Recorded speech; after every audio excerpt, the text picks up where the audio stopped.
Now let's see what are the TDS which has to be deducted on car hire charges. Now, in this particular example, there is an individual, Fawad, who is hiring car from Mater Car Services, and he has made certain payment to them towards these car hire charges. So Fawad is engaged in consulting business. So basically, there is income from profits and gains of business and profession. In the case of Fawad, is liable to tax audit and made payments to Meta Car Hire Services Private Limited for renting a car for business use while the company car was under maintenance.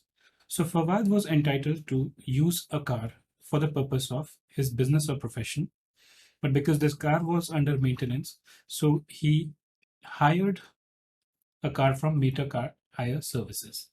It is given that Fawad is liable to tax audit, and therefore the conclusion is that if an individual or an HUF is liable to tax audit and he's not using this service for the purpose of his personal consumption, then therefore deductibility of TDS liability will arise.